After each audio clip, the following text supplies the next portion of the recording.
And then what? Bro, Shaq, are you reading chat?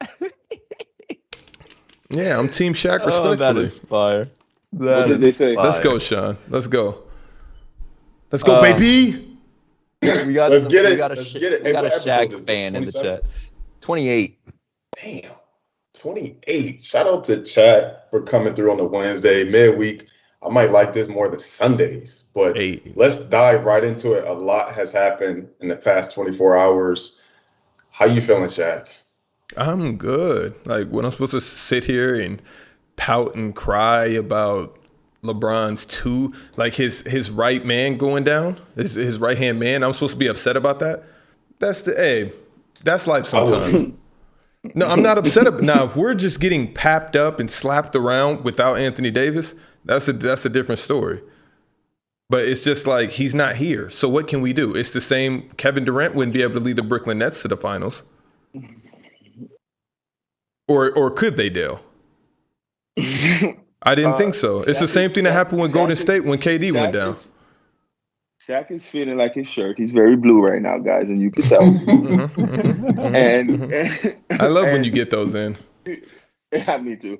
And listen, I'm just gonna laugh for the most of this show because it's gonna show Shaq true colors. Because whenever Anthony Davis is on the floor and not playing well, it's like, oh my God, Anthony Davis this, that, or whatever the case may be. Now that AD is gone, oh, what am I gonna do? Power down because he lost his second player? What am I I mean, now it's a AD difference is between now AD is the savior. It's a difference between when was AD never the savior? It's the same when Kevin Durant was the savior for Golden State when he went down, and you guys didn't advance, correct? They lost in the chip. But they didn't win. No, but they didn't win it though. That's the Clay part. got hurt. They would have beat the Raptors if Clay didn't tear his ACL. I truly wholeheartedly believe. But then that left them with one superstar, correct? Yes. All right. Thanks for proving my point. Oh, wait. That's all I wanted to say. Klay Thompson's a superstar too? How is he not a superstar? Come on, man. What are we talking about, man? If Kyrie Irving is a superstar, Klay Thompson is a superstar. Let's not do this right now. What? Wait, JD, you're disagreeing. Why? Klay is not a superstar. Klay Thompson's not a superstar, no. Yo, please. So what tier is he then, Jordan? Please do not. He's a start star. He's a star. Yeah, he's over all-star a little bit, maybe. But this is what we need to. So what is it? So superstars. So Paul George is a superstar, but Klay Thompson is not a superstar. Paul George is not a superstar. Name the superstars to me. Okay, Kawhi, Giannis, KD, Kevin Durant, LeBron, Steph Curry, James Harden, Steph Curry, and I'm gonna say Dame Lillard. And also on the second tier coming, like I'm through the door halfway in, Luka Doncic. Halfway in, halfway out, Luka. So you're gonna sit here and honestly tell me Luka's a superstar. So you're gonna sit here and honestly tell me Kyrie, and Kyrie possibly the same on the Luka scale of being a superstar. So this is what you're gonna sit here and tell me. If and Anthony Davis. I don't know if you said him, JD. So you're trying to tell me we're not, you guys aren't serious right now saying Klay Thompson is the superstar. We haven't even started the show. Don't do this. He's not though. He's not. So if Klay Thompson, listen, you know how I'm so confused right now. You know how I feel. If you think Klay's a superstar, Shaq, you think Jimmy Butler's a superstar. How is Klay not a superstar? So how was Klay Thompson considered a top 10 player in his prime, but he's not a superstar? I don't know who considers him top 10 also. Literally everybody was saying that literally 2-3 years ago when they were winning all the championships. You remember when they said you have three of the on any ESPN ranking, even when they was winning the championship, Klay Thompson ever be in top 10. Top 10 shooting guard in the league. Yes, of course. Top 5 shooting guard in the league, but player no, Shaq. I promise you, I think you guys are bugging. I think that you are, because I feel like if you put the Clippers right now instead of Kawhi, they're not in this position. I promise you they're not. But that's just my opinion. I think if you put Klay Thompson right now with Paul George on the Los Angeles Clippers, they're a favorite to come out of the West. I mean, I think they still were a favorite to come out of the West. They just no. They haven't even finished the series yet. Utah beats the Clippers, and I want to take that back saying they're a favorite, but I think they're right under Utah. I was wild and saying that in paper. They're up there. They're a good team because what Clay brings, he brings both sides of the floor, play hard on defense, and he shoots the lights out. So I don't understand how you could say Kawhi is a superstar. Because it's more than, honestly, the truth is more than just like, it's more than just basketball. It's so who's a bigger superstar? So who's a bigger? I'm not saying that they are superstars, but who would you consider a bigger superstar? Klay Thompson or Jason Tatum? This is where I start to get confused because if you say Jason Tatum is better than Klay, that's it. But you see what that's very interesting. And most would say Jason Tatum. I'm not, and it's Jason Tatum can hoop. But you're really basing it on. What you're basing it on is not how I don't think me and JD's basing it that way. What are you talking? Are you talking about box office can sell tickets? Because Kawhi's not that guy.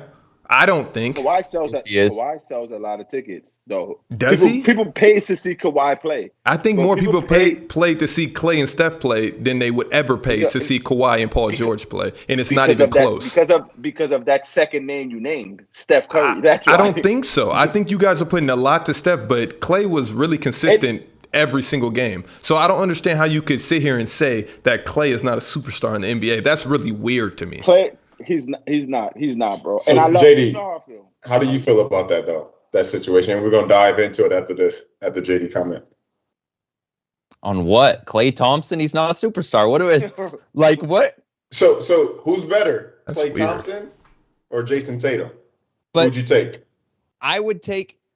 I mean, it depends on my team dynamic. Yeah, it just depends on who's on that team.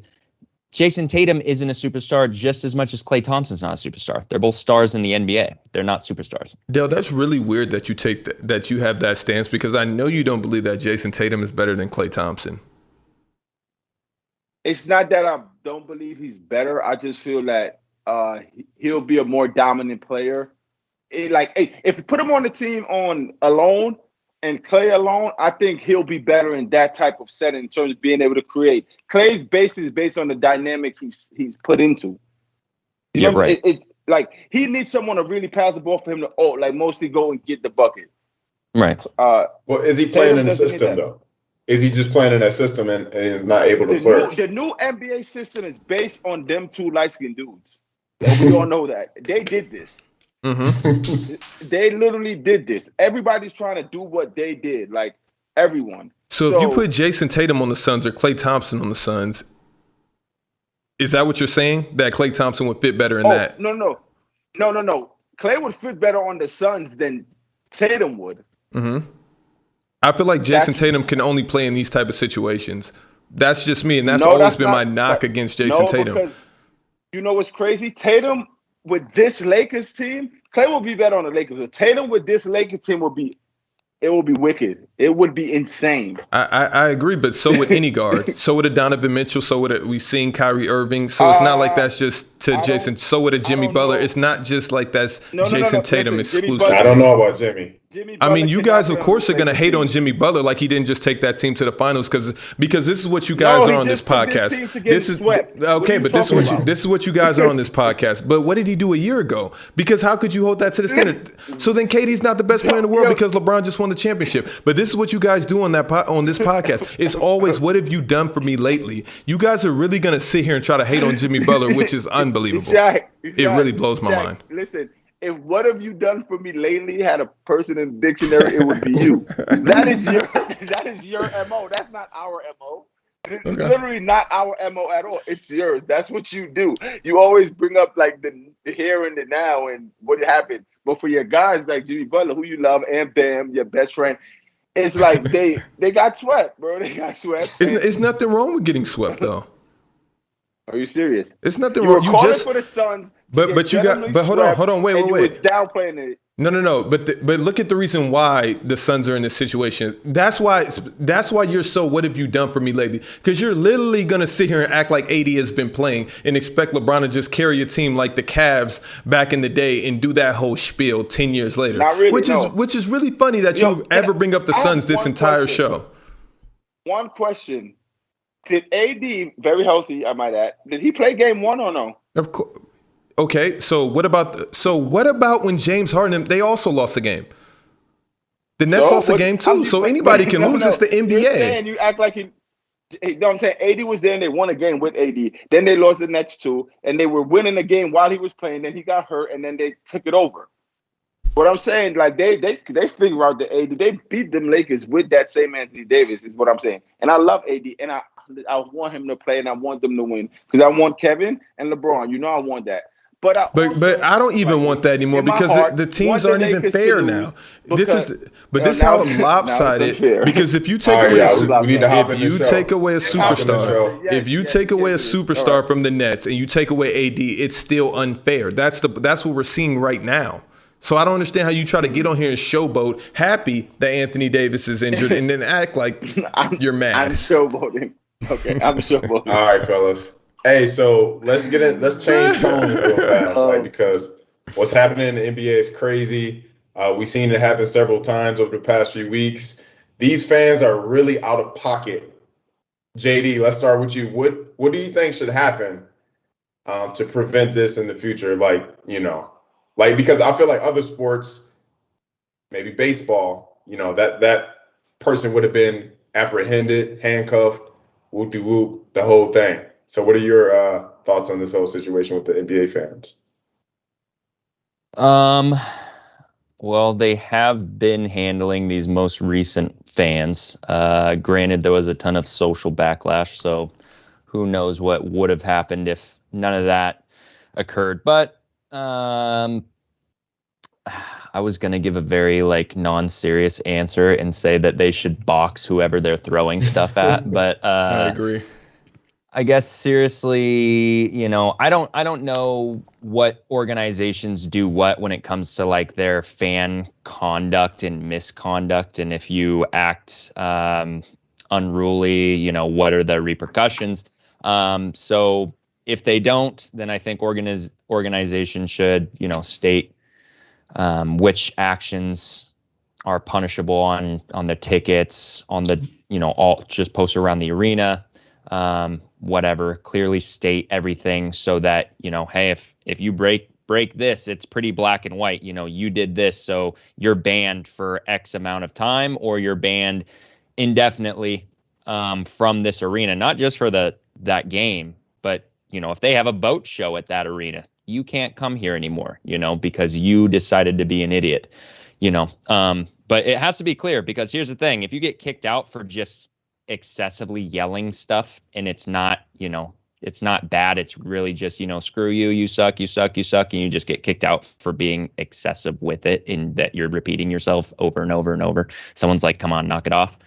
That wouldn't warrant a big punishment. But throwing stuff, unacceptable. Get them out of here, kick them out of the arena for indefinitely. And I think that's really it. There was a situation where someone got spit at, right? Trae Young got spit at in New York. So what do you think should happen in that situation? The person that spit on him should just be kicked out and probably banned indefinitely. But in real life, that is like an offense. You can get charges brought up on you. You know what I'm saying? So and the guy in the Kyrie situation, he did. I mean, he got arrested. He got charged with assault and battery. They arrested him. But that was the only one. Gotcha. Okay. So keep going, Shaq. What do you think about this whole situation with the NBA fans? I mean, Kyrie and Russell Westbrook both said it perfectly. They treat it like the players are in a zoo. People play their hard-earned money to come in and risk everything. And I mean, it's not everybody, but one bad apple can ruin a bunch. So it's just where does the NBA go from here? To me, having fans over top of you on the sides, when they're going in the tunnel, that never was a good idea. You got people that are intoxicated, people that just lost hundreds of dollars on FanDuel because you made or missed a free throw. And then at the end of the game, I got to walk through that same tunnel where all of these hostile people are. I don't understand how that ever made sense. And that's always going to be a problem. And NBA is really the only sport where fans are that close to the action. And I mean, that's always been a part of the appeal. Fans can touch players. Players can sign shoes and give them to fans.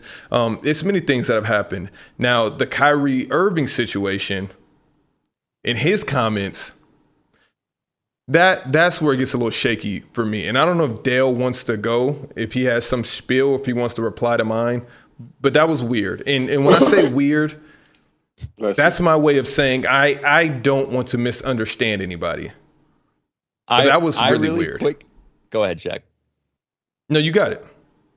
I really quick wanted to bring up, because you brought it up, that KD said that we're not a bunch of zoo animals out here or whatever. This isn't a zoo, whatever. Mm-hmm. And I laugh because all sports, it kind of is very similar to a zoo.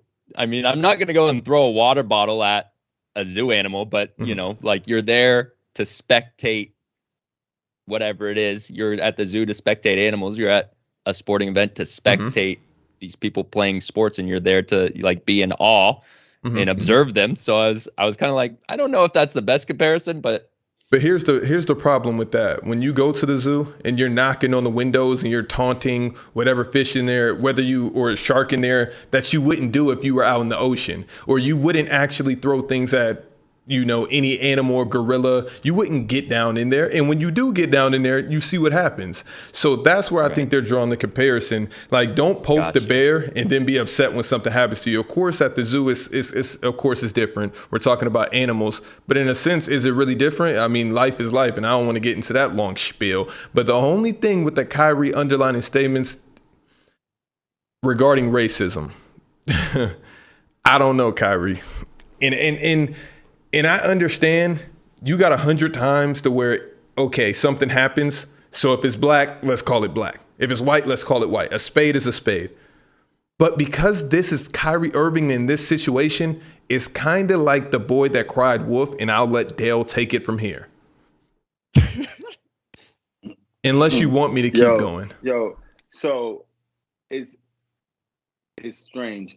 It's some Celtics players of the past came out, and some things never happened to them racially, and some did happen to them. Then you have someone like Bill Russell, who's a glorified Celtics, who said, "Yo, I want my number retired, but I don't want no fans there." That's what he said. I'm with you.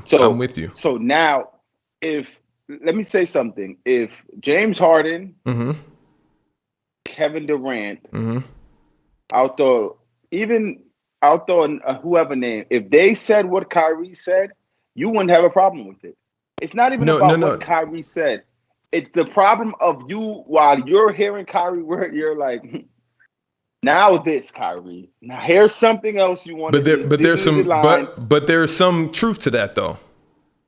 There is a little bit of truth to that. That Kyrie has his moments where he provokes people. He's manipulating situations, which I feel like he's kind of doing right here. Because here's my thing, Dale. All he said was, hold on, Shaq. All he said was, if it could keep it basketball, maybe as a player he hurts himself. If it could keep it basketball, you can say whatever you want. Just keep it basketball. A lot of what are you underlining? Why? Let me ask you a question. Why didn't the fans throw a bottle at Kyrie after Game 3? Because he had a bad game. He had a horrible game. Correct? So now you're extra mad. So that no.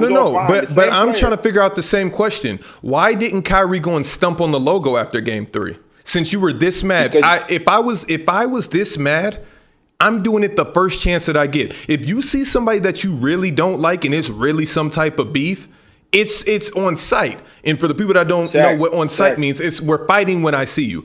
But here's my problem, Dale. In 2018, this is the same Kyrie that was saying, I want to resign, to these same fans in the middle, talking at center court, saying, I can't wait to resign with this franchise. So that happened, Shaq. Yeah, okay. That happened. LeBron said he wasn't going to No. But that's not the same instances right now. We're talking about Kyrie Irving and him saying there's some underlining racism. So I'm not saying the guy that threw the bottle was or was not racist. But if I seen somebody disrespect, I've been a lifelong fan for 30 years. That's embedded in me. Because Dale, because this is what you always try to do. You try to sports in real life are not synonymous. Okay, but can I finish? Can I finish? And I actually got a question for you. So you're telling me, so you're telling me if an old relative, an old friend, somebody that you just used to know, you guys fell out, you guys got beef, things ain't going like, you guys don't like each other. But you've known this person. You partied with this person, kicked it with this person. This was your boy. If they show up at your house or any one of your relatives' house and disrespected in any manner, are you going to be upset or not? And this is a question. It doesn't matter. It doesn't matter. You don't like this person, but you're just looking for a reason. Jordan, would you feel disrespected? Jay, would you feel disrespected? Let me answer this question first. I'm not even going to answer it with an answer. I'm just going to say you're comparing two human beings to one person just stomping on the ground. That's what you're doing. What do you mean? The ground has no feelings, Shaq. No, but okay, so if somebody come and throw a rock at your house, it has no feelings, but you're still going to be upset, correct or not? This is what I'm trying to say. Is that not true? Hey, no, Dale, you're still comparing apples to oranges here. How? Okay, Jay, are you following me? Jay, are you following? Because every time I get up here, everybody's act like they don't know what's going on. Jordan never knows what's going on. I know what you're trying to say, though. Like, it's just is what it is. If I'm I'm not comparing if that person, if Kyrie went to that person, anybody on the players' houses and did what he did, I'll understand you. Like, yo, it's the Boston Garden. That, of course, that's their quote unquote home court. Maybe the Bruins is playing there now since they'll have no more Celtics game there. It's like, bro, it's a logo my bottom on the floor that he stomped on. Here's my bottom line. It was more emotionally charged than racially charged. Okay. Because here's the thing. So, emotionally, bro. So why don't throw a bottle for when he look at the crowd and tell you mother effers, F y'all, sit down. No, like, because you just came and did your thing on us. Like you came and you killed you showed us why you're Kyrie Irving, which you never did for us Celtics fans while you were here. Kyrie Irving, and you went out of your way in Kyrie fashion to go and stump and drag your foot on the logo. And then, but hold up though, because Kyrie, you say that they shouldn't poke the bear, but then you poke the bear. I hope nothing. I hope everybody act cool. And JD, he did know what he was doing when he did it. Hold on. I hope everybody acting cool. I hope nothing's racially gonna happen during this series. He for a fact knew, but I'm not comparing him stomping to the floor to someone throwing a bottle, bro. I'm sorry. Like I never said my college. I never said that. I would look at them and laugh. Like if the players looked at Kyrie, like if every player saw what Kyrie did, and after he did that, right, came out and said, yeah, that was weird. Like that was like that was funny. Everybody would laugh at Kyrie, bro. He stomped on the floor. Who cares? Like it's silly. We know it's silly. Like the thing that is like, why y'all taking it so? Oh, he stepped on Lucky. What? I'm not saying that's a big. I'm not saying that's a big deal. It's like Kyrie is excessive. He burned sage throughout the whole arena. Now y'all want to he cleansed y'all arena, and now he stomped on it. Now it's a problem. Like stop. I just want to know in the history. I just want to know in the history of sports. I just want to know in the history of sports who does this, because there's just so much stuff that goes on with exactly. So if you're gonna taunt somebody, don't try to tell somebody how they should react. Whether they come up and slap you, spit on you. No, because you can't do that. You can't do that, bro. You know why he can't do it? Because the fans got to stay in the fans' place. 1,000%. 1,000%. He's not supposed to spit, and he's supposed a fan. I agree. Provoke the bear. I agree. The bear is the fans. Their fans are booing these players and saying whatever they want to these players all day. He don't react to that. He stomps on the floor, and that's a problem.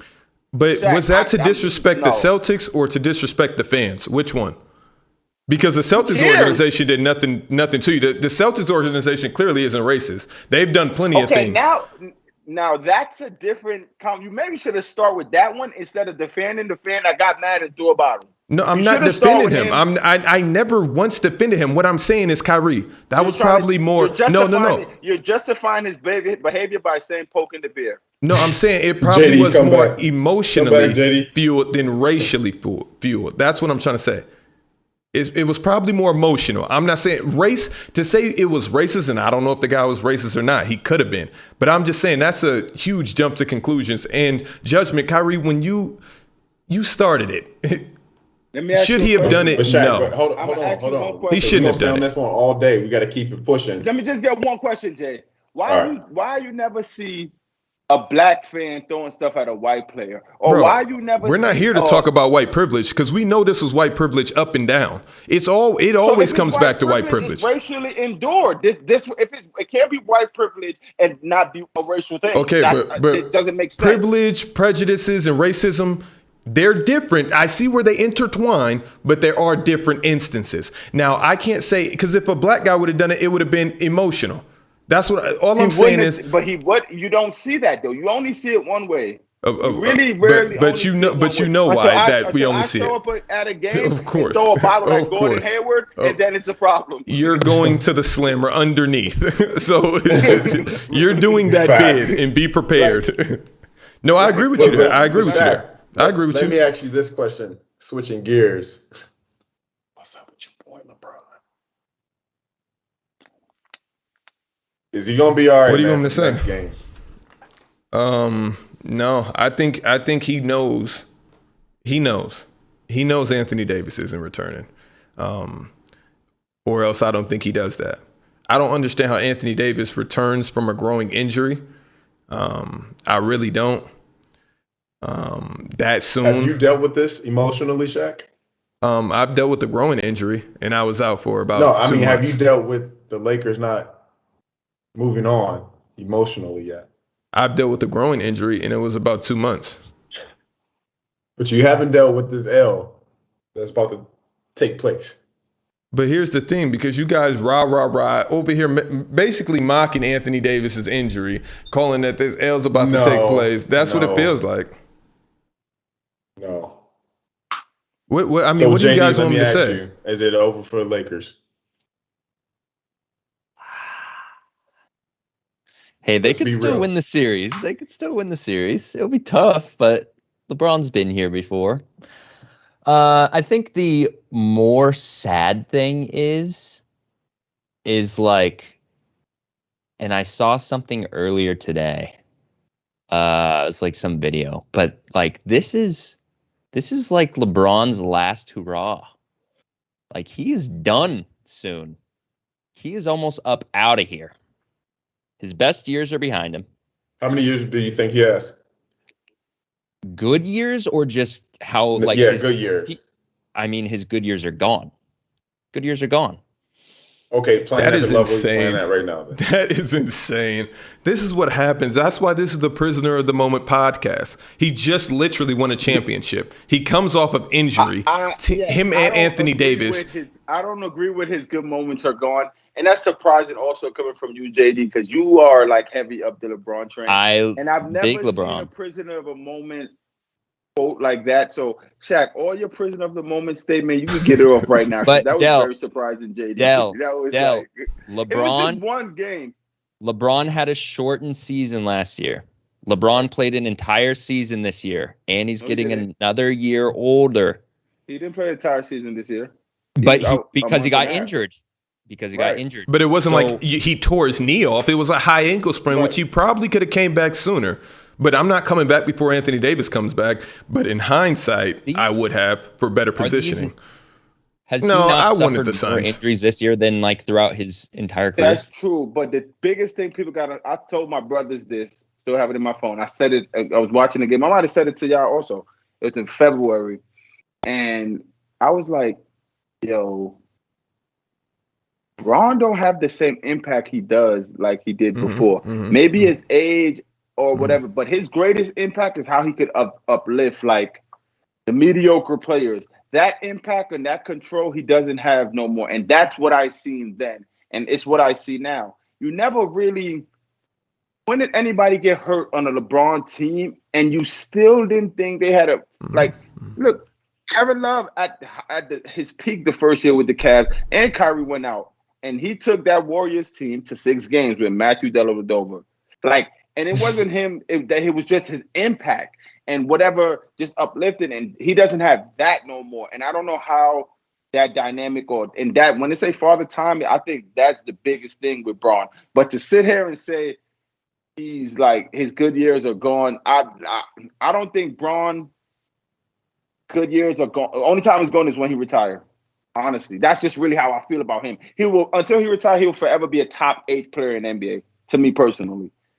Like if the thing people are seeing is he's going from like 2, 3, 4 to like 7, 8 right now, and that's hard for people to witness. But to still say you're a top 8 player in your 18th year in the league, just coming off a chip, is like Bron is still that dude, and he just needs you never really say Bron needs this play. He needs Anthony Davis to win and to make himself look better. You never had to say that with Bron. I mean, here's the fact. Bosh, without Wade. Here's the fact. If LeBron James was in Kyrie Irving, James Harden, or Kevin Durant's place right now, he would be regarded as the #1 player in the world because his load would be so much easier that it wouldn't even be funny. And Dale, you can correct me if I'm wrong. He has to drag these guys so far up from the bottom. Oh, you see, that it's exhausting. This is where I start clashing head with Bron fans, because what LeBron load is that way. It's not because the players around him. It's just because of his game. It's like that's his game. Him holding the ball, bro, and making. How hard it is you think it's? You think it might be easy to play with Bron, bro? But I tell you this all the time. It's so hard for these players to play with Bron. That's why whenever Bron leaves a team, everybody don't know what the hell is going on. But that's not true, though. Really play basketball. That's not true. It's hard for younger guys. Of course, that's in any situation. It's hard to take younger guys like this to the finals and win. When you don't have high IQ guys that are on the same page with you, and that's been the whole thing with Kuzma. Kuzma isn't a bad player. He's not, but he has a very extremely. I'm not gonna say extremely. I'm just gonna say his IQ is maturing, and it's just not to the level where it needs to be for him to be productive. And that's where Montrezl Harrell comes into play, because he's a vet, 6-man player of the year. But then you got Bogle, who put him in the doghouse at the beginning of the season, and now we looking crazy. For what exactly? Yeah, exactly. But I'm not the coach. The thing with Kuzma is like even that. He doesn't fit with Bron is because Bron wants him to just stay in the corner. No, but it's just his IQ is not there, Dale. And I can't believe you're trying to act like it is, because if he had a higher IQ, because he's a younger player, and I get it. You see Brandon Ingram, you see Lonzo, you see everybody doing their thing. I get that. But you decided to resign. Nobody put a gun to your head. His IQ is just resigning. That's it. That was the dumb move. Because, bro, playing with LeBron, he got 2 more years left until then. Like, that's because, bro, I'm watching the game, bro. I'm literally watching the game, right? And I'm like, okay, Kuzma's running okay. He's playing his game, but he got to crash for offensive board. He's a one-on-one player, could go on. He can't do that because Bron has the ball for 19 of the 24 seconds. Some play Bron's is jabbing. I'm hearing you. For a while, bro. Like, for a while. And players is like, what you want me to do? Like, literally, what do you, LeBron, he probably texts Bron like, yo, my bad, bro, but what you want me to do, bro? Like, I'm with you. You got the pill. You got, like, so when Bron leaves, everybody's like, head cut off, like, running around like, oh, this is basketball. This is the ball. This is what you could cut here. Bron really wants everyone to spread out. Why do you think Marc Gasol plays a little bit more than Montrezl Harrell? Because he could step at the 3 and shoot that 3. They start Marcus Morris yesterday over Kyle Kuzma. Yeah, because you need some bets, man. That's what it comes down to. And then especially you don't have an Anthony Davis. You need vets? Yeah, you got to have vets. Bro, you gotta have bets. That's why Chris Paul's thriving. So why don't Miami Heat start Udonis Haslem if they okay? Need vets? But here's my thing, because nobody says anything when Devin Booker's out there doing what he's supposed to do. LeBron James can only do so much. You take Devin Booker off of that Suns team, they don't even make the playoffs. So it's like for us to sit here and nip for nat with players that aren't even in the top 2 or 3 players. Because he's playing with a player and coaching staff that let him play his game. You know how that. First off, we let Anthony Davis play his game. Everybody can't play their game. Everybody can't play their game. Kyle Kuzma, you can't come out there and take ill-advised shots. You can't do that. On what championship team does that work? Tell me right now.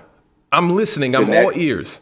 No, those are 3 elite players. And that's my thing. You get on here and you say the Nets, like they don't have 3 of the best offensive players in the NBA, and you try to come on here and brag and do all this. And it was man created. I'm not bragging.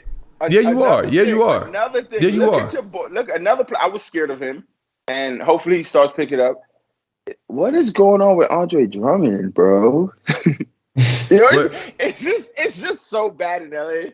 But that's really, the thing, I don't know if it's. But that's the thing, though, because dispensaries, I don't know what it is. Because you confuse me. Because if you put any one of those Brooklyn Nets, if you trade any one of those top 3 players for LeBron, it'll be the same exact picture. The same exact picture. True. If you're right, it's not true because LeBron. Right now, right now. On the Lakers right now instead of Braun, the Lakers will be better. With the injured AD, because they just won the championship to debunk that whole myth. They're the defending champs. LeBron and AD. If you put KD the game 4 without AD, they don't lose by 98. I'm telling you, they do not lose by 98. They don't, and that's a fact. But they lose. Do not lose by 98. But they lose. Probably by like maybe 1-2. Maybe they're gonna have a chance to win. They will have a chance to win because there's one thing about that 6'10" sniper. He's very hard to handle.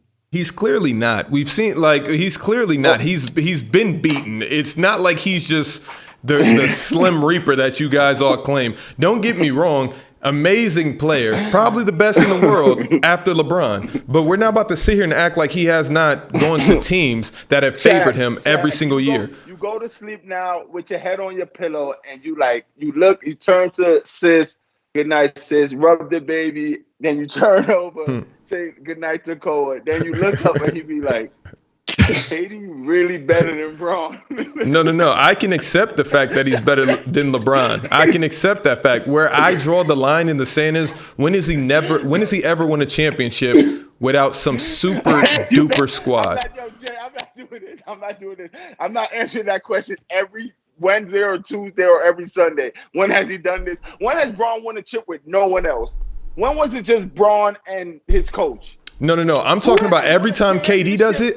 I get it. I'm just talking about every time KD's team has been like leaps and bounds over everybody else. Golden State Warriors. It wasn't even close in the universe. On some far distant planet, far away, you couldn't construct a team like this. I know you couldn't. It's not possible. And then you come back and do the same thing again. When James Harden got to Brooklyn, what did Shaq say? Yes, Brooklyn out in the first round, second round. Look at them. This isn't 2K. This isn't that. This isn't 1-2. Wait, you won one series. Wait, don't get ahead of yourself. Somebody on Twitch clip this moment. Don't get ahead of yourself. You literally have the hardest road to a championship, Kevin Durant. That's why I feel like if the Brooklyn Nets do win it this year, they deserved it. I will say that. I'm not going to take away from that. You said that because how could you go from, I want to say about 14 to 16 seconds saying when has Kevin Durant did anything without a super team or whatever, then to say that now they have the hardest road. No. He does not the hardest road, but they have a extremely difficult road. They do. I will give them that. If Brooklyn Nets sweep the Bucks, I don't think it's going to happen, but what would you say then if they sweep Milwaukee? No. I would be mind blown if they swept you still Milwaukee. Get that one. You still get that one because you still got to go play the Sixers. So if you got enough mental toughness to sweep Milwaukee and then sweep the Sixers and then sweep the Jazz or the Lakers, I'm all in. I'm all in, KD. I'll give you your credit. I promise you. I just want to see how the Sixers look without Embiid because they came out say tore meniscus tear. That's at least 3 weeks, right? Oh, is that what they said? Not a tear. They said that earlier. I read that earlier. A meniscus tear is like 3 weeks, right? Oh, I didn't know that he did that. Yeah, we'll they still get this done, and then they have the Hawks or the Knicks. Yeah. They're putting the Bucks away without Embiid tonight. They're putting the Wizards. Oh, got you. Yeah. They won already. Game's over. Game's over. They won that. I was thinking about the Wizards. What about Brad and Danny? That's a lot going on. Hey, I know we're back on the Celtics, but what do you guys think about their moves that they're making right now? Let's start with JD. Okay, my bad. I don't know. I think it's time for a change in Boston. I think that you got the right guy. He's been there for 8 years now. That's kind of the guy who knows what pieces he needs, right? He was there on the floor with them, coaching them up. So you should know exactly what you need to win these games. So moving him to head of basketball operations, right? It's like his official title, something like that. President of basketball operations. It's Danny Ainge's old job. What's that? It's Danny Ainge's old job. He just is replacing Danny Ainge. I think it's president of Yeah, basketball operations. Right. Yeah, replacing Danny Ainge. Yeah. And I was looking at the list of coaches that were potential head coach candidates. And I know this is a little off topic from Brad Stevens getting the position, but of the candidates that I saw, I hope that they give it to Chauncey Billups. Jason Kidd, Lloyd Pierce, they've already had a shot at head coach right now. Not saying that they don't deserve a head coach job later down the road, but I like Chauncey Billups. I want to see him give it a stab. Why not? Come in and see if you can coach up this pretty good Celtics team. That would be a great kickstart to his, NBA coaching career. If Steve Nash gets to come in and coach KD, James Harden, and Kyrie, right, give Chauncey Billups. It's a funny trend with Celtics that. Team. That's always a funny trend. These coaches just seem to miraculously be stepping into these championship squads. I wish Chauncey Billups would have got one of those. I'm just saying. Got Mark Jackson up out of there. Steve Kerr. Right. He was going to win those ships with or without both of you guys. Right. So that was happening. But you come in and Steve Kerr is the greatest coach of all time. It's just amazing how that happened. It's just Steve Nash has come in. James Harden's not filling Houston. All right. Championship. I respect it, though. It's weird, but I respect it. Danny Ainge steps down. Guess who gets the job? All right. Brad Stevens. I don't know if there's a trend. Does anybody else see any similarities? I don't know. Wait, hold on. Shaq, hold on. Who else should get the job? At least have interviews. At least have interviews. Chauncey should have had it. No, he's talking about for the basketball of operations. Oh. Yeah, I'm talking about the. At least have interviews. 90% of the league is African Americans. So put somebody. So give somebody else an opportunity. Brad Stevens, I get it. You had 8 tough, rough seasons. 7 out of 8 you made the playoffs. I guess you're this visionary. But Danny Ainge was actually the person that traded those picks to get a Jason Tatum and a Jaylen Brown. So where was the vision? What has Brad Stevens done other than have enormous talent go out there and do what they're supposed to do? For him to just step into this Danny Ainge job, because any other situation with a different race or ethnicity, I don't think that's happening like that. And I hate to always take it back to this. You don't think that they're having conversations of like, hey, this is what we need. This is where we're lacking. Like, he is the head coach. You don't think he has any say? Well, no, they're still not going to win. But what I get what Shaq is saying, though, is like, you get promoted and it's dudes that's probably put the work in that could at least get a look at a basketball operation jobs for the Boston Celtics. And basically, they're firing Brad Stevens because he's never done what he's going in to do now. He's just a coach. But so instead of just saying we're firing you, hey, you help us pick another coach and you take this job now. It's like same money, same pay.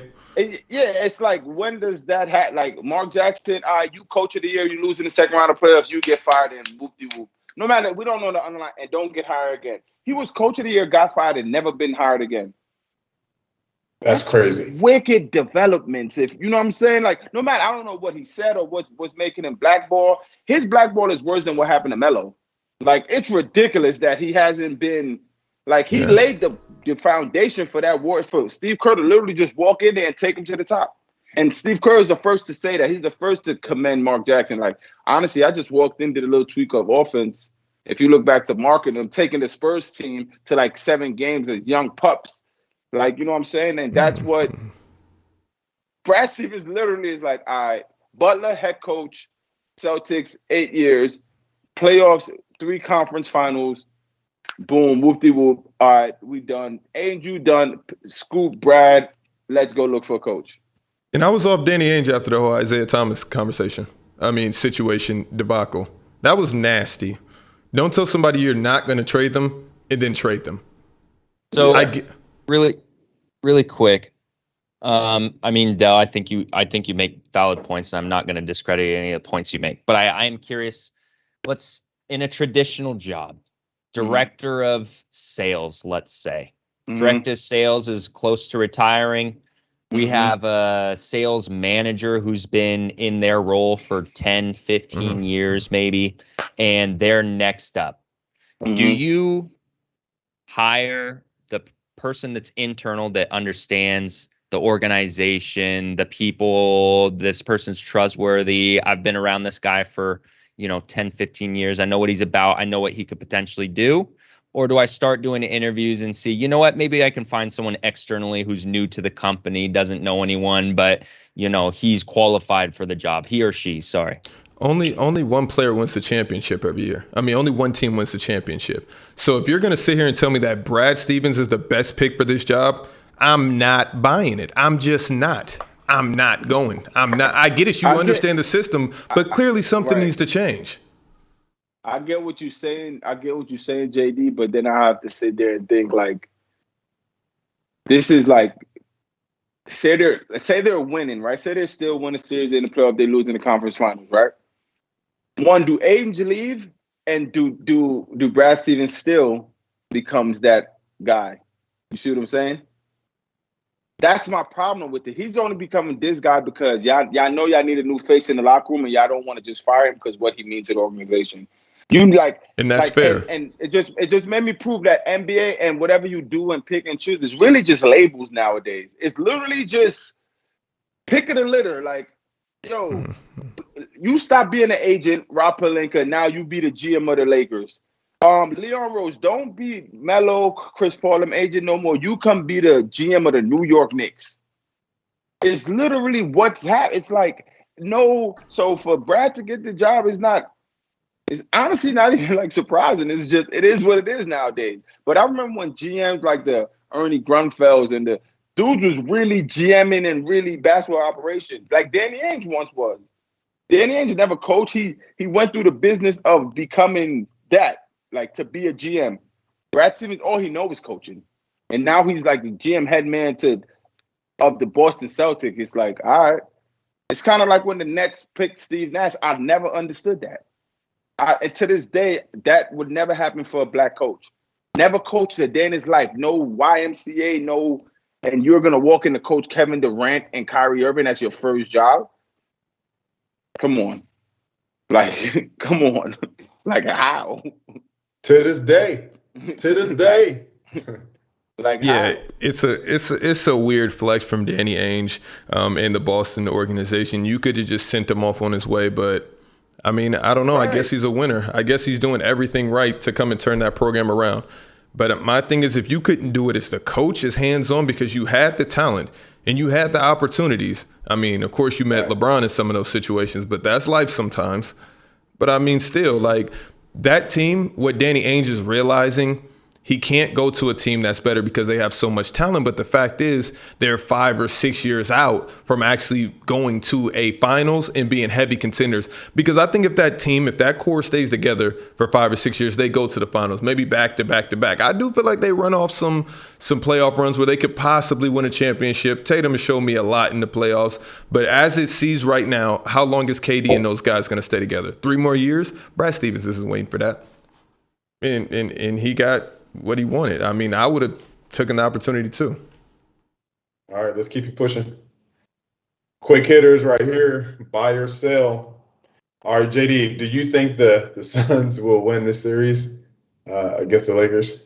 Are you buying or selling? No. Okay. Dale. Do I think who would win? The Suns will win the series. Buying Suns in 6, man. Do we get an action, Shaq? It's a sell for me. I mean, LeBron's won the last 11 out of 12 game 6s. Granted, one's never been in the first round, but I mean, it's the first time for everything. And he averages like a 30, 10, and 8 over these game 6s throughout his career. He's 15 and 6, 6 and 4, with trailing. I think. Let me ask you a question. What is he in game 5s in the first round? I don't know. Why does that matter? Oh, okay. Well, it matters because I hate stats like the one you're giving out. Before the stat you just gave out about game 6, I bet you his game 5 stats were actually better. And that just happened. So now you're going to go to game 6 stat. That means nothing. Suns in 6. Bron go do push-ups with Bronny. He should start going back 0 dark 30. Wait. Maybe my question is, Dale, because I don't think I've ever asked this question, why you dislike LeBron so much. I don't – listen, there's no way – I could pick a player as a top 3 of all time, and you think I dislike it. You just said, go do push-ups with Bronny. It's over for you. Sayonara sucker. Why do you feel this way? That's not. I don't like him. That's why I think the Suns is just gonna win. Okay, bro. All day I've been telling you I want the Lakers to win. I want KD, Braun. But I don't believe that. I really with my blinders, I cannot see them being the Suns. I promise you, I really can't. I just can't. The thing is, I can't either. I can't either. But it's LeBron James, and I'm never going to vote against somebody that has the record and reputation that he has. The same way you would never bet against your Nets. Saying that is like saying Tom Brady, and it's two different. When people say it's Tom Brady, I feel that like that. Yeah, it's Tom. It's hard going. But when you say Braun, it's more so like. Dale, do you feel that your Nets are going to beat the Bucks in 5? Are you blind or selling? No, I think that's going 6 or 7. Honestly, for real. I have the Nets winning the series, but I think that's one for the long haul. It's going to be a hell of a series. And if the Nets lose, oh my God, I will cry because the Knicks, rest in peace, the Knicks, they just lost. They just got bumped. That hurt. That's very hurtful. They just lost like 4 minutes ago. That's tough. Trae Young got them up out of there got them up out of there. I'm JD, sorry, Dale, but they can go do push-ups. They can go do push-ups with you. No. I got Nets. Oh, Nets at 5. No way. Me, no. JD? No, I'm selling that. Shaq? Selling. All right. What about the series? Does it go to 7, the Clips or the Mavs, Shaq? Are you buying or selling that it goes to 7? If Luka doesn't if he comes back from his injury, it still goes to 7, but I'm going to take Dallas, which I probably shouldn't. But if he stays injured, it's over in 6. Clips is just going to win 4 straight. JD? Dallas wins this series in 7. Dale? Is Luka playing? I don't know about his injury, but I want to say Dallas in 6. I have them winning tonight. If Luka is not hurt, I have them winning tonight. I think they play tomorrow. So Dale, does he stay with the Lakers? Are you buying or selling that? Montrezl Harrell's already with the Charlotte Hornets right now. Who we're watching is Bismack Biyombo or somebody. Montrezl is literally already with the Hornets and nowhere else. Oh man! Only way he stays is if Frank Vogel's go. Only way he stays there is if Frank goes, which I think Frank is out. Yeah. That kind of conundrum that they're in, him not playing him in the playoffs and him actually producing off the bench, crazy. So, what Dell said, I agree. I don't want to say it, but it might be some stuff we don't know what's going on if he bumped into Frank's sister or daughter. I don't know. Because it feels like it. I've never seen anything. Former 6 man a year, energy brings. Just don't play. Fourth leading scorer on that team. It's so mind-boggling. Like it's the weird. Like, and I'm looking who's playing over him. Is like, whoa. Like I really envisioned Anthony Davis Harrell lineup. Like, could you imagine Montrezl Harrell with the Brooklyn Nets? You don't even want to do that, Shaq. You don't. I don't. You don't. Like, I don't want them to have any more help. Blake Griffin, Montrezl. Who else do they need? LaMarcus Aldridge. Oh wait. Sheesh. So Blake Griffin is. We're not getting into this, but I will answer this buy or sell. Okay, I will answer this buy or sell.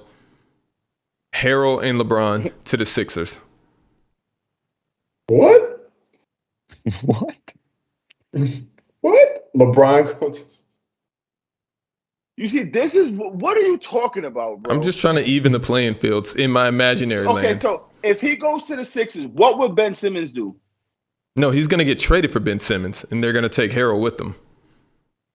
You're so goofy, bro. He's retiring a Laker. There's no way. Oh, yeah. Like he was going to just like LA. He was going to retire a Cavs. Yo, don't ever say what LeBron is or what. Shaq. What's in Cleveland and what's in LA? What's in Cleveland and what's in LA? Hollywood is in LA, Shaq. Are you this? Philadelphia is a nice place. LeBron wants 7 rings. It's cold there. LeBron. Maybe he goes to Portland. Maybe he goes to Portland. You said what? Oh, no. Extend Drummond. No, that was clever, but it backfired. Put that little rumor out there that we want him. See if he plays better, starts to dominate. No. They don't resign Andre Drummond for what? After LeBron goes to Philly? JD? No, I'm not buying that. Dell?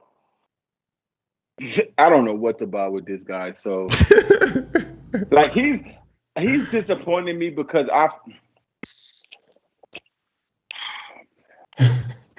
it's so hard to see what he did in Detroit and now like what he's doing. Not even that. But this is what I tell people is the LeBron effect. Like, No. LeBron literally dumps the ball down to him, and he has every opportunity to do it. It's different with guards standing around. If you're a big man playing with LeBron, you're getting spoon-fed. It's up to you to finish. Come on, Dale. Let's not get crazy out here.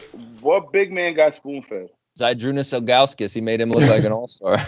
He didn't make him. Junis had post work, ridiculously post work. Okay, so so whose fault is that? That's LeBron's fault or Andre Drummond's fault? Right. That's what I'm saying though. But Drummond needs someone that's gonna throw him an alley, not give him a bounce pass because he has nowhere else to go. I bet you if he has CP3, he'll be all right. If he has CP3, James Harden, Russell Westbrook. All right, let's move along. If you guys hate LeBron James, just tell him. No, DM you him. tell him. When is y'all next meeting? Who, Clutch Sports? Yeah. I don't know. It's long off season. He's about to violate safety protocol all summer, so they won't even be paying attention to him. Speaking of which, I got my first vaccine shot today. Hey, how you feel? They said the second one is now wait for 15 minutes. And then I was saying that it was watching me and I was like, fake. I was like, nah, I'm just kidding, guys. I hate how they try to really make you sit in that chair for 15 minutes like you could pass out. I was like this. Oh, yo, I'm like, yeah, I'm just kidding. Yeah, just hurry this up, please. So you got your opposite arm? Yeah, of course. Got you. You got your right arm? On the first one, I got the opposite. On the second one, they said get the same arm because it heals faster. I was like, that makes sense in theory. Oh, so you did both? Oh, yeah. So yeah. It's just right here, little 1-2. All right, hey, are we doing this J Award or what? Of course. Are we going? What's next? Because the doctors. Oh, we skipping, huh? We going? No. We're topic right before J Awards. What is that? It's not on the doc. Read that. It is. Is it? Too much leverage? Yeah. Too much leverage. That's where we're at. Shaq, could you go first on this, please? Because I know I'll just be buffering off of stuff you say. Can Jay introduce me in, please? No, he can. I know the sentence is right there. Can you get up and dance? Yeah, can you get up? Shaq, get up and dance. Is that to me? Why do I got to get up and dance? Because you got to get outside of your body. Come on, bro. All I asked was you to introduce the topic, and can you dance though? I can't dance. I can hit a little joint. Hey, no cap though. Like it's, I don't see this on the doc, but no, I do now. Sorry, I do. Forgive me. Shaq, do NBA players have too much leverage in the NBA?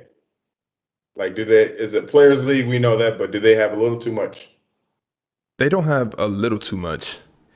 They have way too much. What has happened, we're overcorrecting from the owners doing all of the slimy, nasty, disgusting things that they did for the past, 50, 60, 70 years in the league. So right now we're overcorrecting because there's no penalties. All I have to say is I don't like it here and I get traded, which is insane.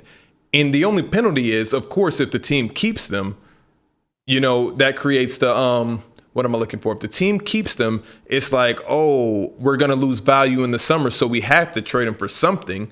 James Harden did it. Kyrie Irving did it. Who else did it? A lot of players have done it. Those are just the two that always seem to miraculously come to my head. But, I have no problem with guys saying they don't want to be in a situation or a city, but it has to be some type of penalty, whether you get half of that salary or you have to sit out a year, or there has to be some type of repercussions because as we know, and I've been on record saying this before. Nobody likes a league just where two teams, like I didn't like the Cavs and Warriors going to 4 straight finals. It was entertaining, of course. It was the best basketball that you were going to see, even though it was kind of lightly lopsided a few years. But in retrospect, it was amazing basketball. But what's happening now when you have literally 3 of the top 3 offensive performers in the league on the same team, what are we watching? JD, what are we watching? Do you agree with Shaq about the NBA players? Yes and no. So not every player in the NBA has too much leverage. The only people who have leverage that are players are the megastars, because they have such a huge following and they bring their organization so much money that it's like, okay, I want to make this person happy. But the last guy on the bench, if he goes and cries, nobody's going to listen to that guy. That's life, though. That is life across the board. But that's what I'm saying. When you say, do the players have too much leverage? I mean it's only the people who the superstars have built that leverage. Yeah, of course they built it, but it still has to be some type of repercussions. I'm not saying that a player can't leave, because if you don't like your situation, you should 100% be able to leave and go elsewhere. But it just gets kind of nasty. It just does.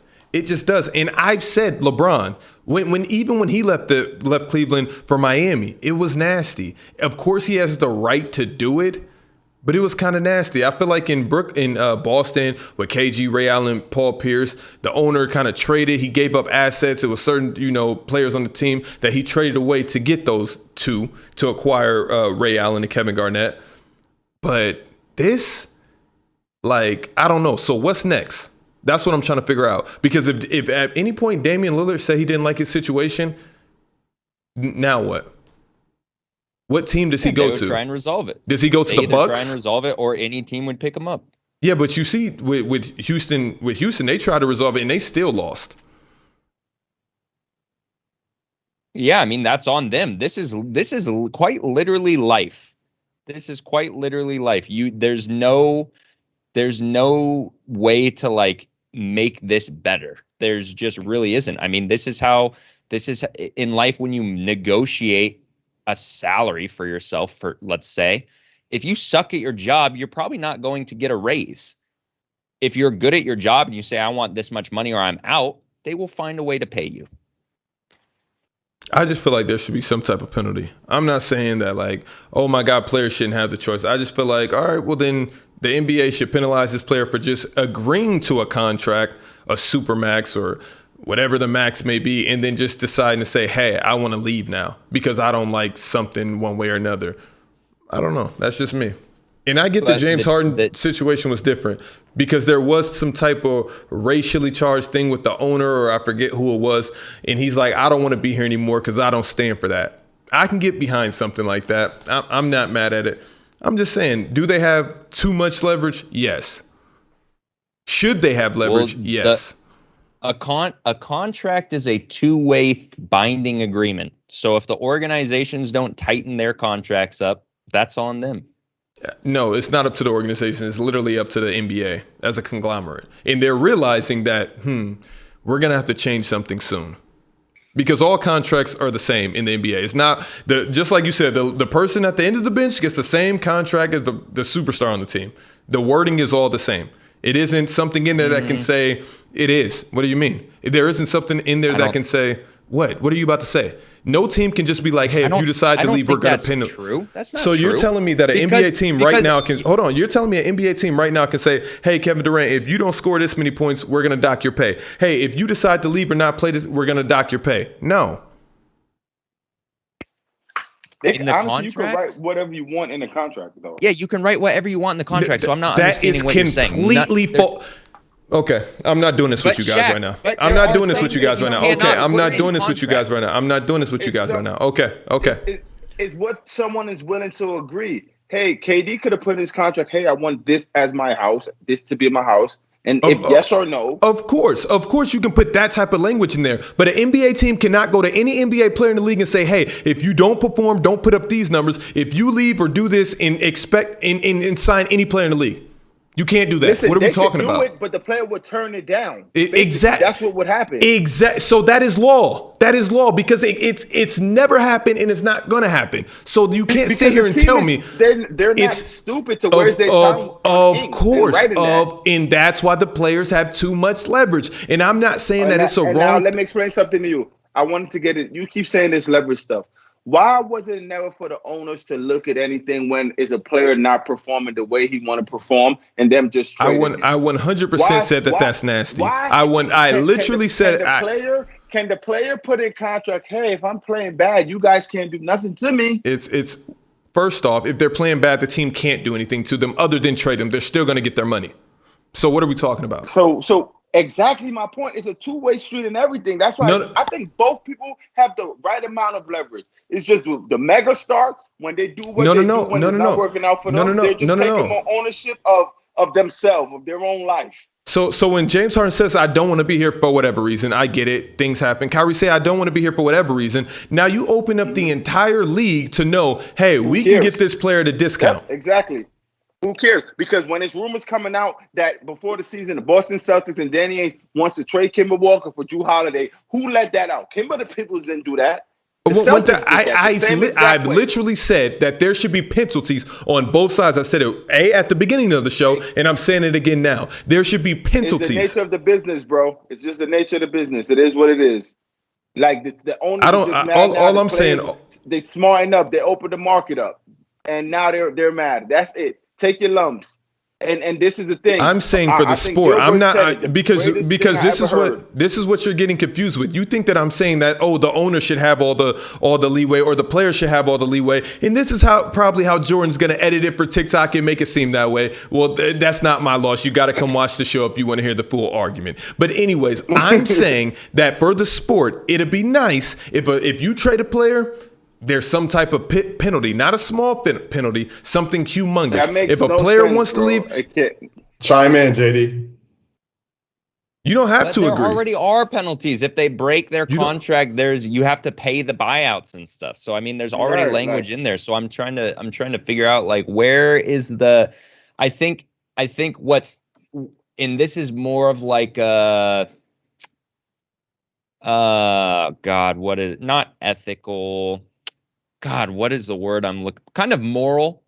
It's kind of poor morals, I guess. For let's say you're trying to get out of a contract. I'm a superstar. I'm LeBron James. I'm trying to get out of a contract. I have 2 years where I have to commit to these 2 years. Like there's no way I can get out. But if I go on social media and I can get enough people to rally behind me, like they'll find a way to get me out of that contract. Would you call that proper etiquette? Where I see issues.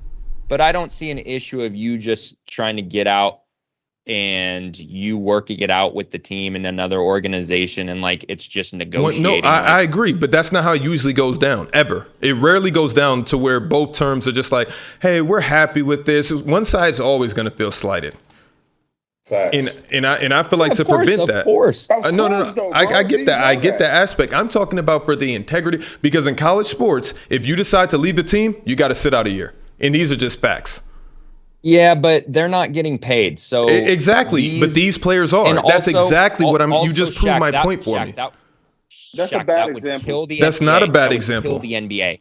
That would kill the NBA. From how? It's a bad example. If LeBron James sat out for a year or Steph Curry sat out for a year because they got traded, their numbers go down. Their revenue goes down. Of course. That's what I'm saying. It should be equal on both sides. I'm not saying I know the fix to it, but players just being able to create just all of this and being like, hey, my name is, Shaq, I'm about to, free agency is that time for that. You can go, I agree. During free agency, you can go wherever you want to go. And I hope this makes the TikTok edit. During free agency, you can decide to go wherever you want to go. All I'm saying is, at the time and place, if you're at a team, you just literally signed a supermax or a max deal, and in 1 or 2 years, you're saying, I want out, and I want to be traded to a top team in the NBA, it's nuts. You know why it's a good and bad or lesser of two evils? Because the fact that the players are doing this, the NBA will never, they could try to crack it down, but do you know how much revenue it makes when there's a story going around that James Harden wants to go to Brooklyn with KD and what's the name? How much? No matter what the people say, it's losses for that 1-2. But as a whole, the NBA makes so much money. LeBron in LA, you know how much money that makes. Wait. How? Knicks, wait. It's How? a storyline, bro. What? Yes. The story. Wait, how much money does this storyline make compared to how much the NBA is worth? What are we talking about? We're literally talking about 0.0. It's because of the media, bro. Wait. You know how much more money than the NBA makes this year? You know this. I'm off this. I'm off this. Okay. You know All right. How much more money the whole as a whole made that the New York Knicks made the playoffs, bro? Of course. The NBA. Why do you think? So what headline was that? So much. What headline was that? Headline. The New York Knicks are playing amazing basketball. LeBron going to Miami with Wade and Bosh. Headlines all over the news, all over the world. Braun created the decision and shut down media conglomerate based on where he wanted to go. All that is mass media, bro. That's money. That's I'm following you. I'm following all of that. What's the confusing part, though? No, it's not. It's not that it's the confusing part. What I'm saying is, I've already said what I've never wanted to go down this rabbit hole of this, and that, the media and how much money they're making, this and that. All I'm saying is there should be penalties on both sides. Bam. I feel like it's better for the sport. That's my opinion. Just like Jordan has his opinion, Dale, you have your opinion. I just want to understand your opinion, though. I don't get it. It's super clear. The same way, if I wanted to leave Arizona State in college, I would have to sit out a year. What's the? But if the coach knock on your door and say, "Hey, I don't see you working out here. You got to transfer." You still got to sit out a year, right? Yeah, and that shouldn't and that shouldn't be. And that's why I say on both sides. If the school comes to me and say they don't want me there, I should be able to transfer and play for any team. But if you do it on your own, you should be able to sit out. No, if I decide I want to leave a team after signing a scholarship when it's limited scholarships and kids have literally killed themselves to get in that situation, nah. And that's a topic for a different day. And Jordan got this smirk on his face like that's not correct. If I'm taking away a kid's scholarship after coming from junior college and working that hard, and the next man I'm taking it away from him, and then I go out there and I average 3 points, but the coach loves me and they still want me there, and I decide to bounce, nah, not doing that. Let me ask you a question. So when do you own up to, yo, I know I could be doing something better somewhere else? So if you were averaging 3 points, right, you'll dug it out and try to make it work, or even if you feel like you have to go somewhere else? I feel like if I'm averaging 3 points, I feel like the team should just let me go. Like, why do y'all want me here? Like, that's a situation, team, stop playing with me. I'm basing it on what you're saying. Just like Jordan said, if we can work it out, because you probably can, but for me to just say I'm averaging... I was about to throw in Grand Canary in there, but I didn't want to get into that type of bag, because then I think you'll understand a little bit. No. But from what standpoint? I like where you're going with this, but from what standpoint? The Grand Canary bag is. Hold on, Dale. We podding today. We podding today. Yeah, we're podding today. We're getting in that bag. I like this angle. So you're saying, the coach was a 1,000%. But I feel like that was racially charged.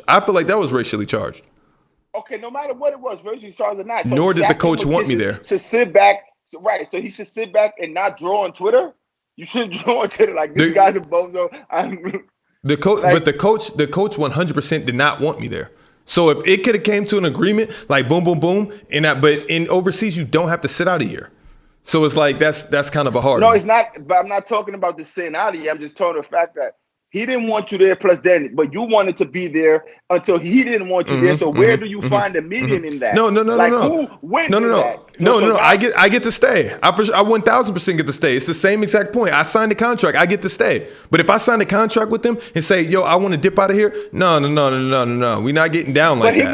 But he wants you to leave now. So what should be his penalty? No, what do you mean? No, I'm not going anywhere. Yeah, I get to. No. If I'm a player in that situation, I should never have to go anywhere.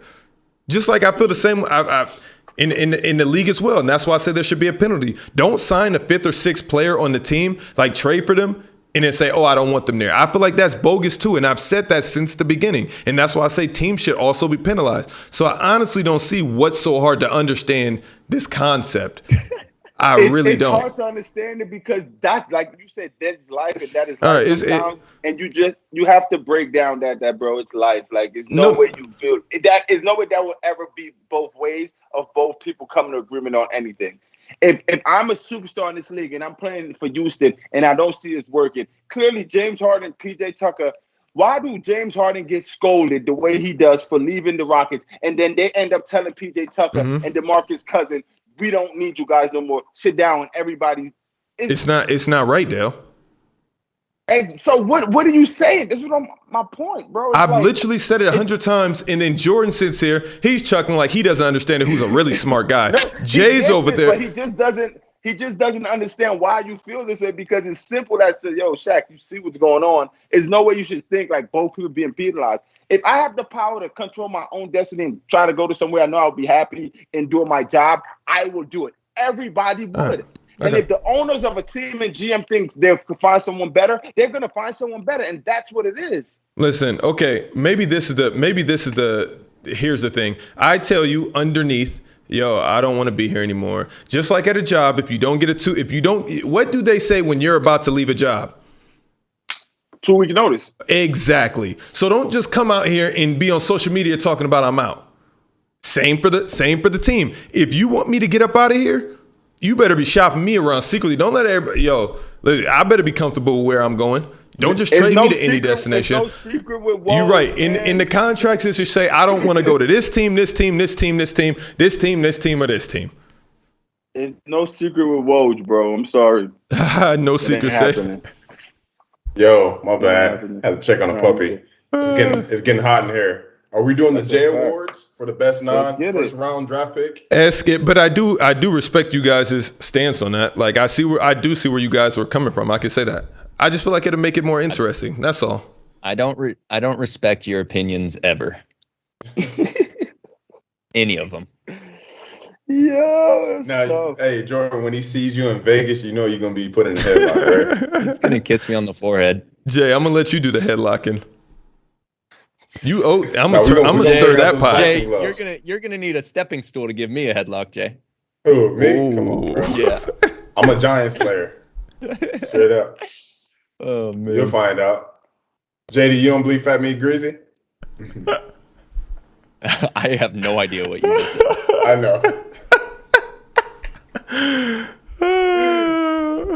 Let's get it. J Awards. Who's going first? I'm third. Am I first? I feel like I haven't gone first in the last couple weeks, so I think it's me. Let's get it. Del, are you looking at the chat right now? No, actually was looking at the box score for Dallas game. I'm sorry. Okay. Am I first? What's happening? I think I'm first. I'll just go first. They're up 8 with 2 minutes left. In what quarter? First. The first? All right. Best non-first round draft pick. J Awards. Let's go. All right. My pick is Manu Ginobili. 57th pick overall in 99 draft, 2 times All-Star, 2-time All-NBA, 4-time NBA champion. Slip a 6th Man of the Year award into his bag. And one of the greatest European players to come over, play in the NBA, and even just besides that, one of the best shooting guards, in my opinion, to come play in the NBA. He was definitely the best at flopping. I will say that. I did enjoy watching Manu Ginobili play, but good God, that used to irk me. So yeah, my pick is Manu Ginobili. Very good pick.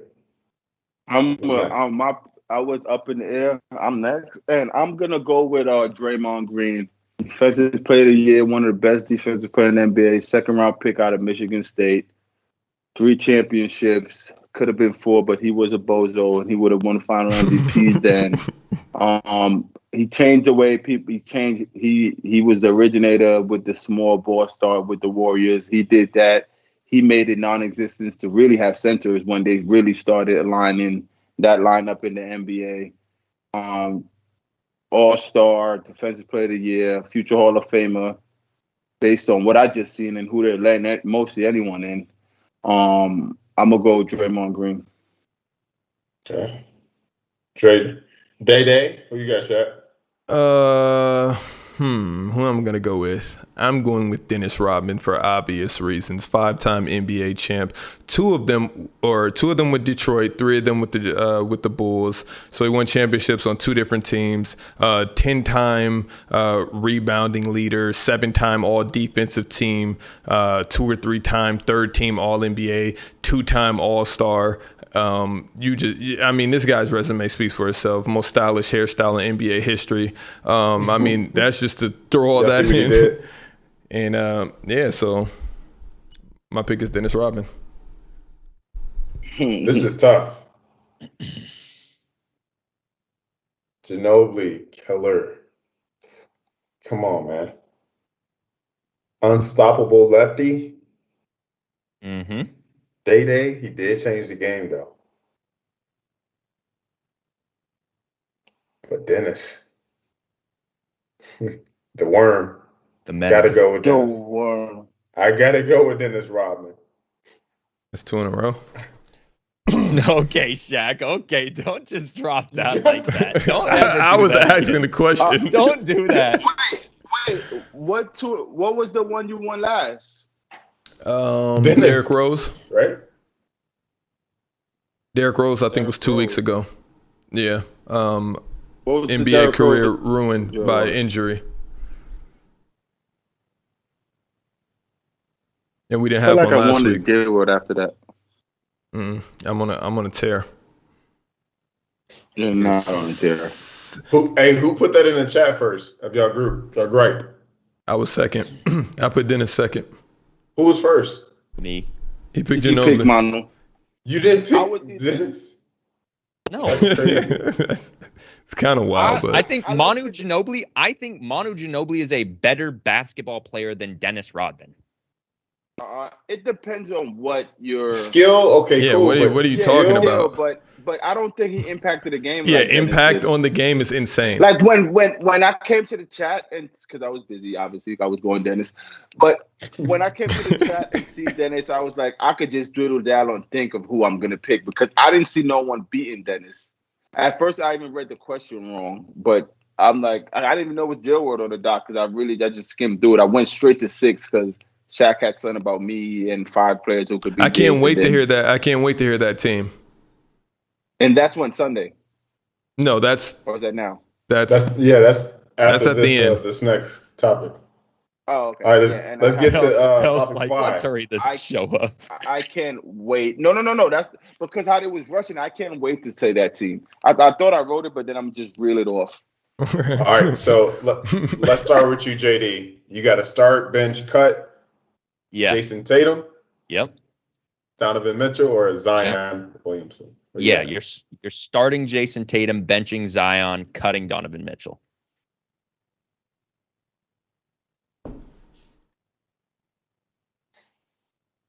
Dale. This is a weird 3 to do this with. But for the sake of me personally, I would start Tatum, cut Zion, bench Donovan. I would start Mitchell. The thing is, I don't hate Tatum, but I get a rap like I hate this guy. He's a very good basketball player. So cut him. I'll bench Tatum and I'll cut Zion. Right. Zion. It's a little stiff for me right now, but Jay, we'll see. Jay, I'm curious. What would you do? I would start Jason Tatum, like Zion, and I would bench Mitchell and cut Zion because he's just too heavy. So you guys really think Tatum is that much better than Mitchell? Yes, I do. Bro, he's like 6'10". I think Tatum is different, bro. Are you serious? I'm literally trying to be convinced that Jason Tatum is this amazing player. Listen, Shaq, if an injury were to happen to Tatum, right? Lord forbid it doesn't. Weird flex, but go on. Back. Because of his height and skill, he will be a solid player depending on the injury. Mitchell, on the other hand, he got injured and it's a gentleman's sweep. Got injured and it's a gentleman's sweep of the Grizzlies. Just saying, to your point. I get what you're saying though, but I mean, he's gonna come. No, Mitchell. No, he relies on his athleticism. So he's gonna go down as a top 20 player of all time. You said what? Is he gonna go down as a top 20 player of all time? Who? Tatum? Yeah. It doesn't matter because Donovan Mitchell won't. So it does matter because that's what you do. You get on the show and you just tiptoe around things. I'm asking a specific question. It's not, because Mitchell, I'm asking a specific question. I just wanted to know the answer. I pray for the day that you or Dale stick your neck out and just say something that the masses don't.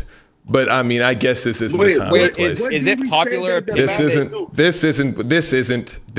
time or place. Is it popular opinion?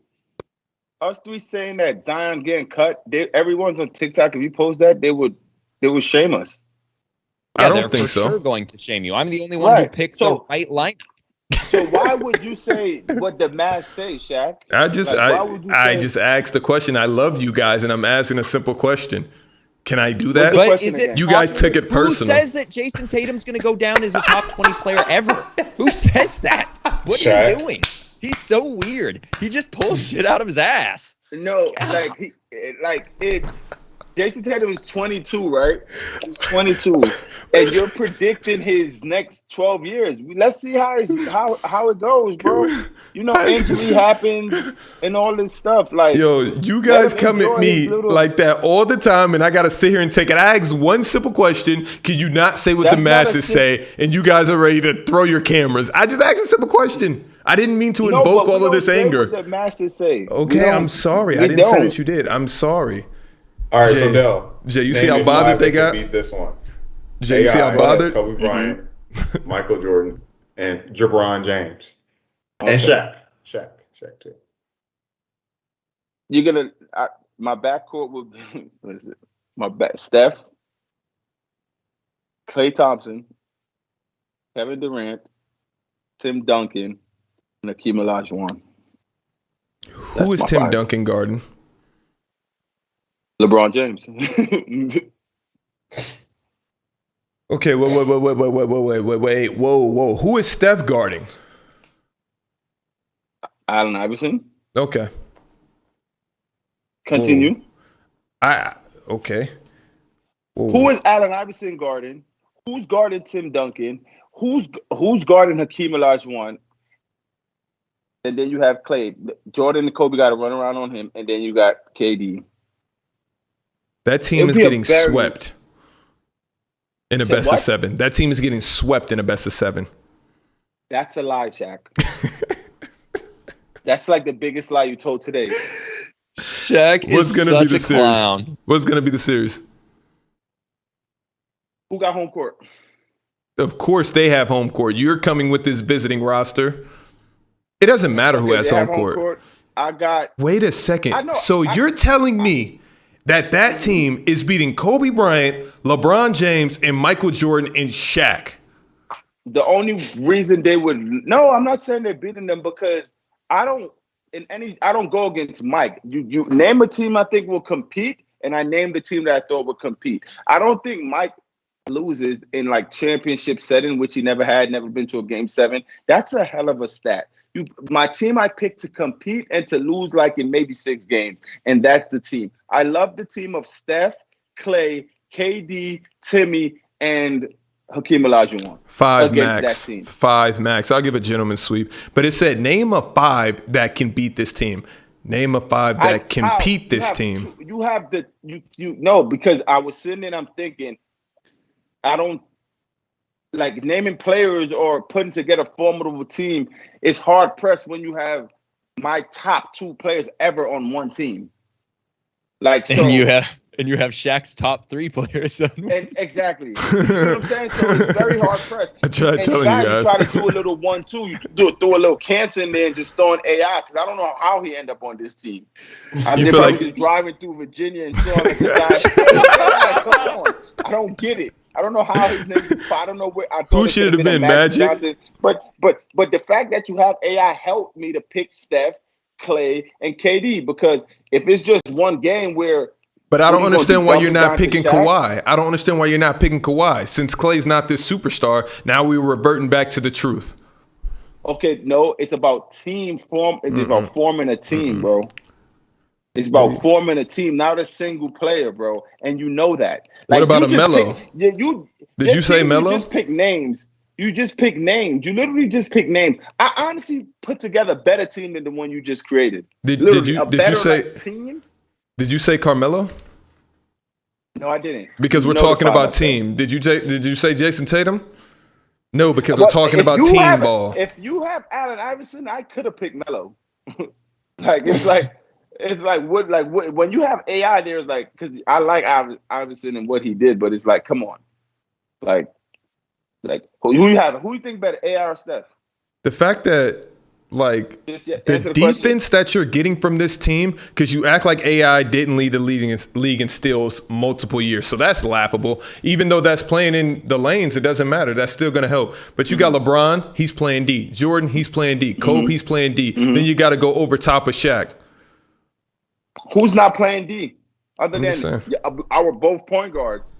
Steph is top 2 in steals if you want to just throw steals up there, because Clay is playing defense, Kevin's playing defense, Tim Duncan and Hakeem is playing defense. Yeah, but Steph gets a lot of passing lane stuff. Hey, I was kind of picking pockets a lot.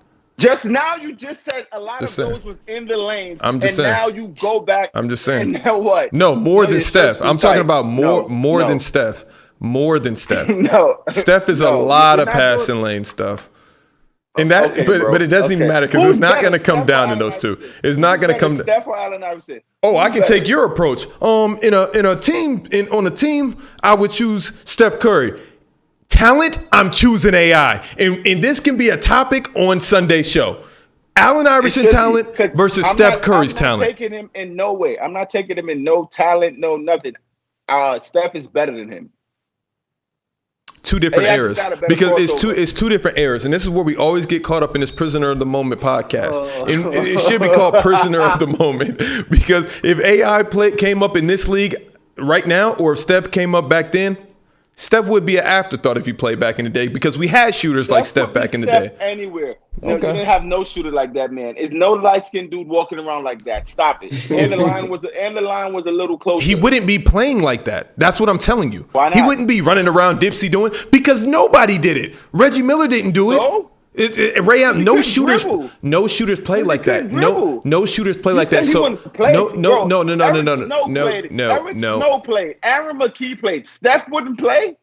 No, I'm saying he would play, but he wouldn't be the Steph Curry that you know and love today. It would not be a thing. Wait, hold on, Shaq. Hold on. Why? Because it's a different era. Because you are taking right now, which is what back then would be considered the future. You're taking a future Steph Curry and he's just playing like he's in the future, in the present back then. JD, no, he's being raised in those same states, playing for those same colleges. I love where you're going, JD. Please go. Go ahead, JD. Okay. So who changed the NBA and made them shoot more threes? No. I'm serious. What do you mean? Steph Curry. I told you Steph Curry did that. I said Steph Curry did that. What are you saying? Wait, now in today's game, you guys are sick. You're mad. You're prisoners of the moment. No. So why wasn't? Wait, hold up. So you're telling me? There was never? So wait, hold on. Wait. Because I'm just baffled. It's like taking a Ferrari and putting it back into the 1960s. It wasn't that time. It wasn't that era. You can't do that. You can't take a Boeing. Shaq, you cannot take that question, because we're putting the originator back into that time. So clearly it's going to be the same thing, because he started it. No, he started it in today's era. Are you kidding me? You can only get that game off now. What are you talking about? No. So what player was even? Okay, I'm done. No. I'm done. It's the same. no sense. No, it's the same with the LeBron James and Michael Jordan era. It's the same exact argument. Sense. It's the same exact argument from the LeBron James and the Michael Jordan. Today's era. What era was it when he started it? Yo, it couldn't be this era because he started it. You got. So then, why wasn't there a player like that back in the day? Why wasn't? Because he was a baby.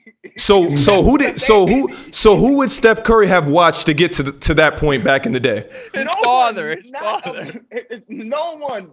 Him. He watched him. He brought that, bro. He brought. You guys are really mad. So why? So I'm just curious because the Boeing 767 is much better than the two engine planes that we had back in the day, but why wasn't there a Boeing 767 back then? We had the equipment, of course, we had the technology. Jay, I know you're following me. So why didn't we build this plane from the beginning? It's with everything in life. It's all about evolution. You know that. So why didn't we just have lights when man was created? What are you guys talking? Who did Steph evolve from? To you. Who back then did Steph evolve from? To you. I just think the game changed. So why do they call it eras? When they call it error, it has nothing to do with how the game is being played, bro. And clip that for TikTok, please. Okay. And lead with that on the TikTok video. There's a reason that there are different eras, bro. It's a reason that players from the past, you can't compare them to players from now. Let me ask you a question. What was the 2000 to 2010 era? What was that era? The 2000 compared to what? What is that? To 2000, 2010. It was more team ball. You didn't have your own independence like that. You did have guys like that. Hence the AI. Can I finish? It was more team ball in 2005 when Kobe averaged 35, LeBron 33, AI 29, Gilbert Arenas 30. Who was 30? Who was up there? Number 3. But those was the top 5 scorer in the NBA in the team ball era. Go ahead. Okay. I'm sorry. Go ahead. Hey, Shaq, would Vince Carter play differently in the 70s?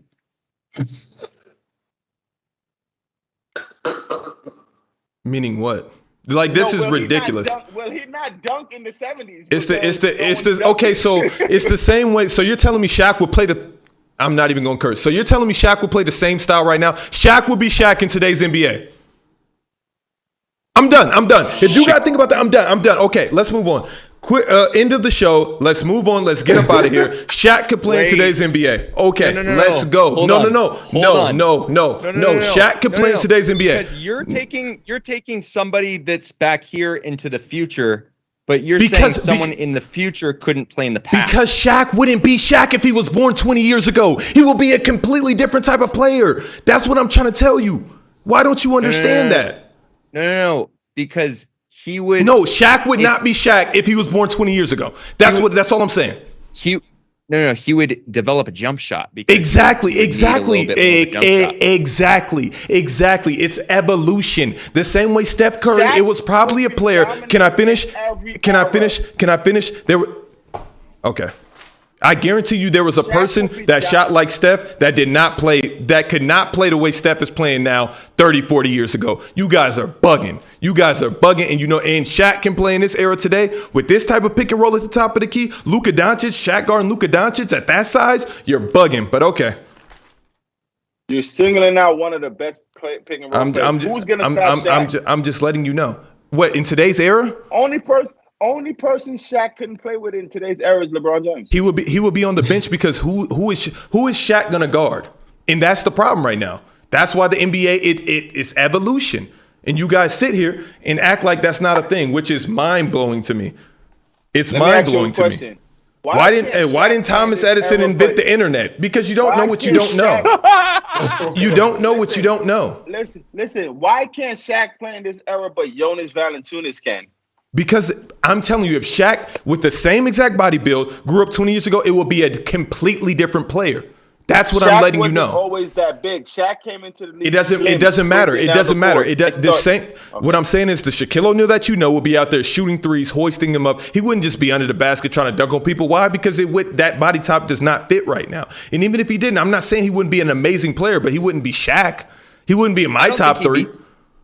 I don't think he'd be jacking threes. I think he'd still play probably 90% Shaq, and maybe So who does it? Who does that right now? Embiid doesn't, and he's the best big in the league. Who does that right now? No one's Shaq. No one is Shaq though. Okay. Clearly, the game evolves, but I think Shaq could play in any era, bro. Any era. It's certain players you could plug them in any era and they'll dominate the same way. And Shaq is one of them. Kevin Durant, LeBron James. I think Carmelo Anthony could play in any era. It's certain players that they just can.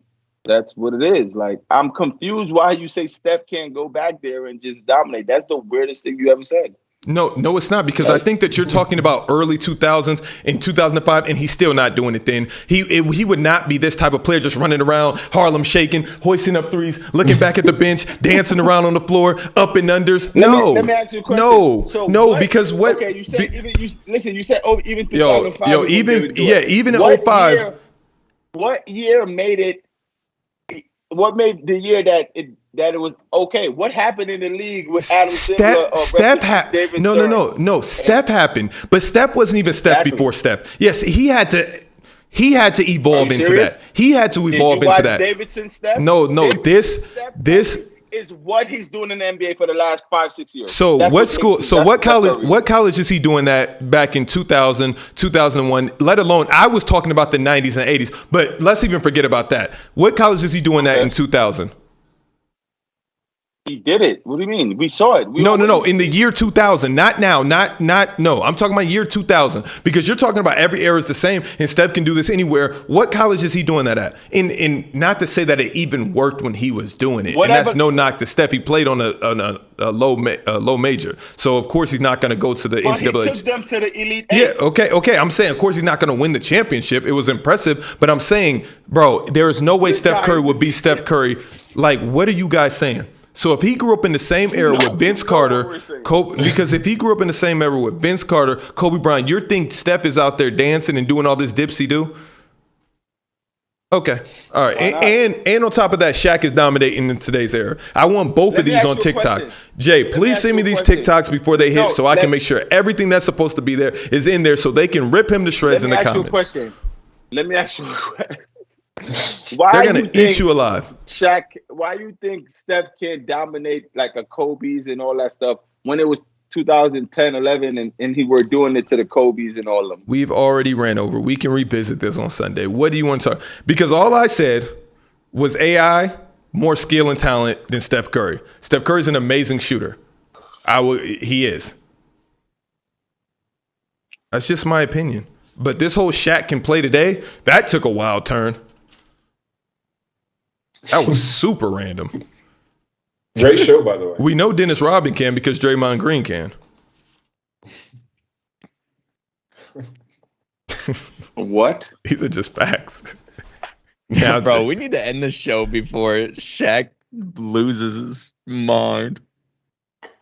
Shaq can play in today's era, but I'm losing my mind. And Jordan, you were about to die on that hill. I'm glad you stopped talking when that came up. I see you back that up. Shaq can play he can play in this era. He would just shoot a little bit more. He would still, bro, you can't. Okay, never mind. Oh my God. Oh my God. Yo, please, can't wait to see these on TikTok, please, just get him out of here. All right, we'll see you guys on Sunday. Great show, folks. I'll holla.